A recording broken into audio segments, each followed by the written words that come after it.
Hi guys, I wanted to hop on here and start documenting my pregnancy. I'm about 28 weeks now into my third trimester, and I just wanted to hop back to the first and second trimesters to kind of document what I went through and just have it on here for maybe some new moms that are experiencing it, because I had a few symptoms that I didn't even realize were pregnancy symptoms, and I kind of felt like I was on my own or I was making these things up in my head.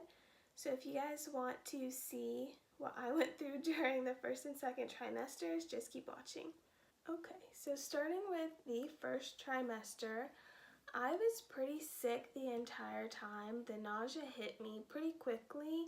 I think I got hit with the nausea around the second week I found out I was pregnant, so I was about 6 weeks pregnant at that point. And it stayed with me until the end of the first trimester, almost into my second trimester. I was sick pretty much all day, every day, no matter what I ate. I couldn't keep it down.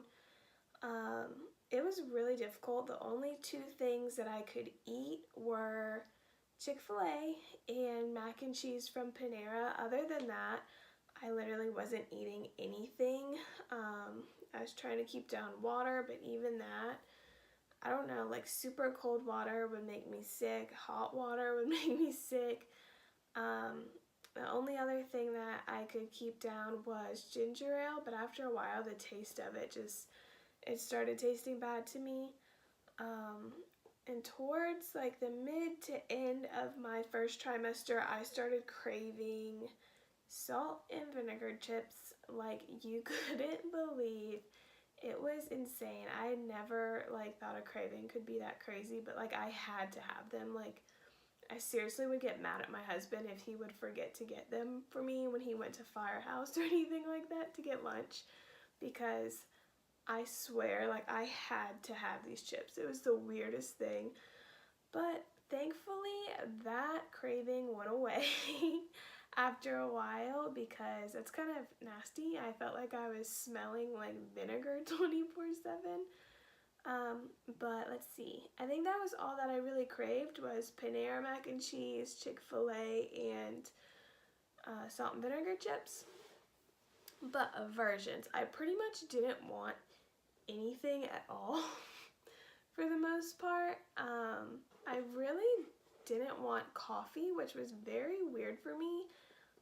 Even the smell of coffee didn't smell good to me, and I'm such a coffee drinker if you know me, so that was a little strange. And then pretty much anything just didn't sound good at all to me other than those three things.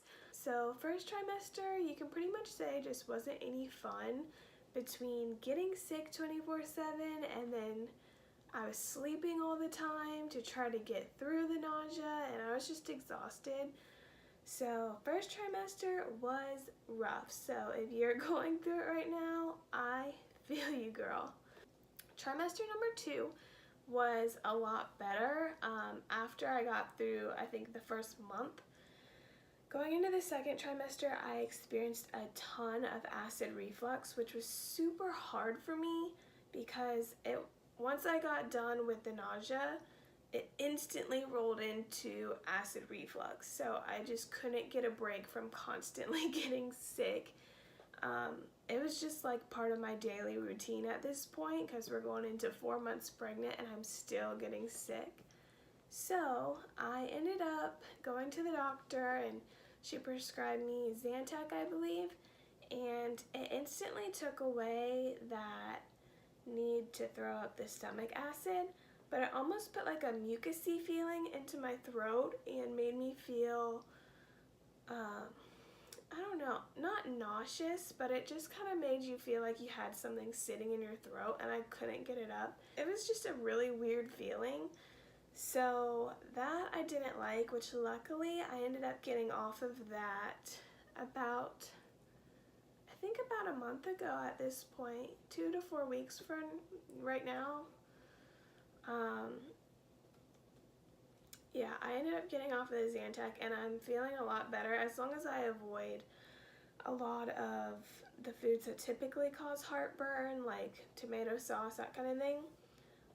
But other than that, the acid reflux has calmed down a ton, which thank God, because that was terrible. It was almost worse than the nausea. Also in the second trimester, we got to feel baby kick for the first time, which was super exciting. My husband got to feel it a few weeks after I could feel the little flutters. So that's probably the best part of pregnancy, I would say, at least so far for me, was seeing my husband's face when he got to feel him kick for the first time. So that was super exciting. And now, of course, the baby moves a ton. He never sits still. But also in trimester 2, we got to find out the gender at our 20-week anatomy scan for baby, and we're having a boy, if you can't tell by some of the blue in the room. We're super excited. His name's gonna be Cameron William. And yeah, we are super excited to have a little boy. The whole pregnancy, we thought it was a girl. I think we fell victim to some of the wives' tales, and I know I did. I was looking into everything and I was like, oh, it's girl symptom, oh, it's a girl symptom. And I was kind of avoiding all the ones that would say it was a boy. I think I just wanted all of the bows and the pink and all of it, that I kind of convinced myself that it was a girl more than likely. But once we found out it was a boy, I really did have a hard time finding cute clothing sites for him other than the typical like H&M and Target and Carter's. So I'm gonna try to find some of the sites that I've used and link them for you guys. If you guys are expecting a little boy, I know there's not a ton of YouTube moms that have little boys, so I figured it'd be pretty cool to start a channel and kind of document my journey as a boy mom. For any of you that are expecting boys or do have boys and maybe want some ideas for clothing shops or, I don't know, outfit ideas, different stuff like that. So if you guys are interested in hearing weekly updates from here on out for my pregnancy as we're going into baby watch with less than 12 weeks, he's due on Christmas Day. So if you guys are interested in hearing all of that, maybe doing some hauls, some of my favorite baby products we've gotten at this point. We pretty much have everything at this point. We have a couple more things coming in. So I definitely have some favorites. So if you guys want to see what we're up to and keep up with the rest of my pregnancy, give this video a thumbs up, leave a comment below of what you'd like to see next, and I'll see you guys in my next one.